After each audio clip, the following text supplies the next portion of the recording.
No Alimenta Podcast, a gente conversa com André Costa, diretor regional da Topics Norsvin para a América Central e América do Sul.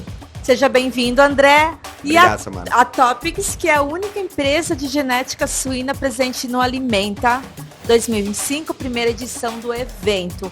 André, conta pra gente como que foi essa decisão de estar aqui no evento aqui em Curitiba. Sem dúvida nenhuma, para a gente é uma grande oportunidade, né, participar dessa primeira edição do Alimenta.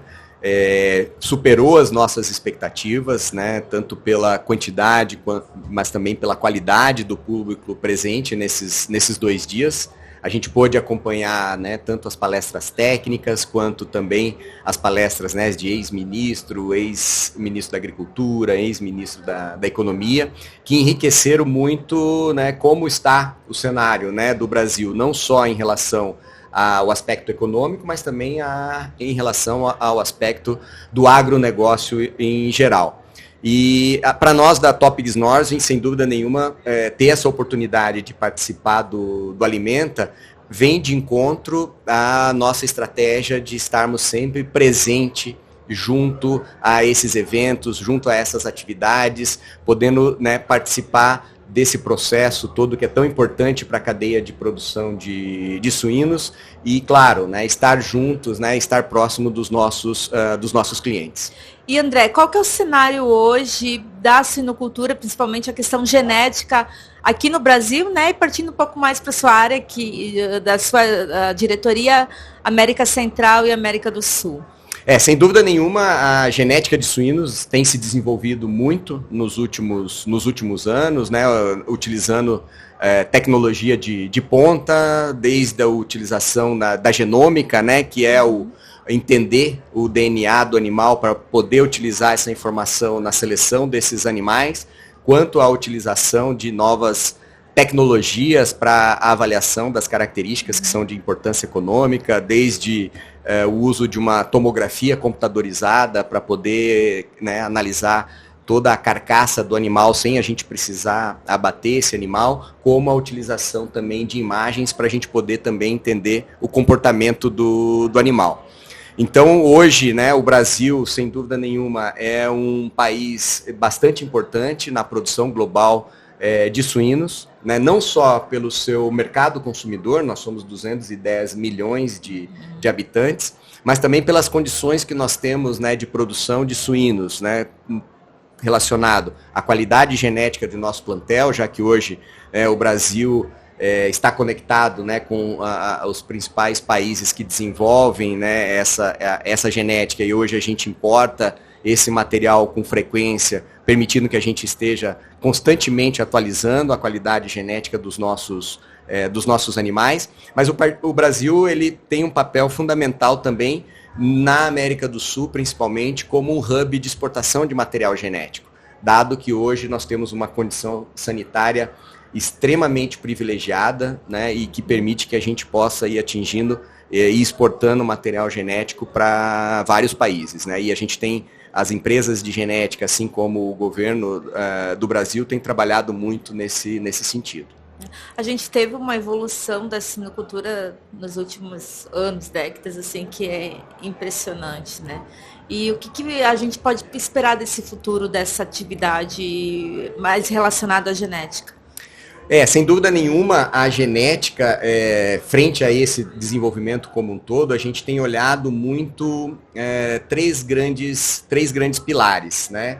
Que é em relação, claro, né, ao desenvolvimento da performance dos animais, mas frente às questões relacionadas a como esses animais são criados, dado que hoje, né, a sociedade tem um olhar cada vez mais cuidadoso em relação a como, né, aqueles animais que estão fornecendo aquela carne que o consumidor está consumindo foram criados, e por isso, né, questões relacionadas a bem-estar animal, a capacidade, né, desse animal de produzir em condições de menores empregos de mão de obra, estarem em baias ao invés de estarem em gaiolas, né? Esse é um ponto. O outro ponto está relacionado ao impacto, né, em relação ao meio ambiente. A eficiência que a gente vem buscando nos animais com relação ao melhoramento genético, e a gente pode falar essa eficiência não só relacionada à conversão alimentar, que impacta diretamente no consumo de alimento, né, milho, soja e todo o impacto dessa cadeia no meio ambiente, mas também em relação a que a gente cada vez mais consiga produzir animais e que a gente tenha o menor número de perdas ao longo de toda a cadeia. Nós estamos falando de mortalidade de fêmea, mortalidade de leitão, mortalidade de animais até chegarem ao abate, tudo isso tem um aspecto bastante importante relacionado à questão de sustentabilidade. E o último pilar também relacionado, né, ao consumidor é a preocupação do consumidor, né, em estar consumindo uma carne de qualidade, que não traga, né, prejuízos para a sua saúde. Então, todo esse olhar a gente precisa ter dentro de um programa de melhoramento genético para atender toda a cadeia, mas principalmente o nosso consumidor final. Bacana. Alguns anos atrás havia uma corrida na sinocultura de alcançar o máximo de leitões porca-anos, né? Mas aí bateu-se na questão que muitas vezes essa produção de um volume grande de leitões até chega a ser inviável, né? Qual que é o objetivo hoje, vou falar de uma linguagem de produtor, né? A gente tem, aí vem a questão do bem-estar animal, você acabou de dizer dessa questão das gaiolas, né? O que o mercado está olhando hoje da propriedade para fora para poder entregar para a sociedade, né, um suíno que a gente sabe que foi bem cuidado, uma carne que ela tem essa responsabilidade de quem produz. Esse é um trabalho constante, né? E falando do programa de melhoramento da Topigs Norte, a gente trabalha com o conceito de programa genético balanceado, que é a gente olhar esses aspectos relacionados, né, à importância econômica das características, mas também todo esse olhar do impacto, né, no bem-estar do animal e no meio ambiente.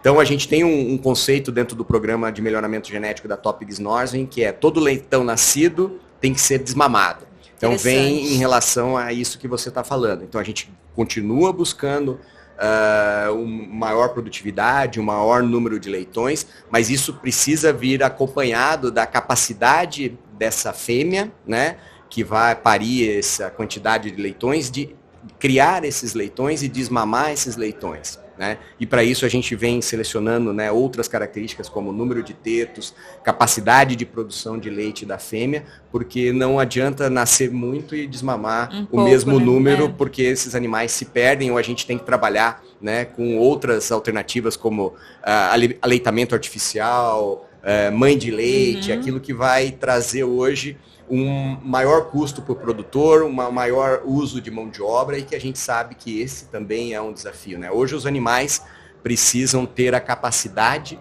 de serem criados sem a utilização intensiva de mão de obra. E para isso a gente, por exemplo, tem usado muito aquilo que eu comentei.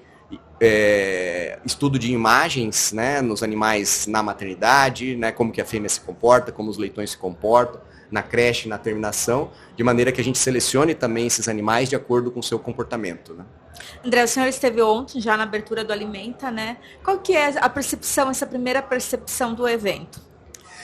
Como eu disse, né, é um evento sem dúvida nenhuma que, né, inicia com o pé direito. Eu acho que ele, com certeza, né, marca, né, o seu papel dentro dos eventos da cadeia de produção de proteína animal, em função, né, da qualidade, né, das palestras que a gente ouviu, da qualidade do público que está aqui, que sem dúvida nenhuma é um público que tem um papel fundamental nessa cadeia de produção. Seja trabalhando, né, para que o Brasil continue aumentando a sua participação, né, nessa questão da produção de proteína animal mundial, preservando, né, essa questão da qualidade sanitária dos nossos rebanhos, dos nossos plantéis e, sem dúvida nenhuma, né, na qualidade da proteína que a gente produz, seja ela de suíno, de aves,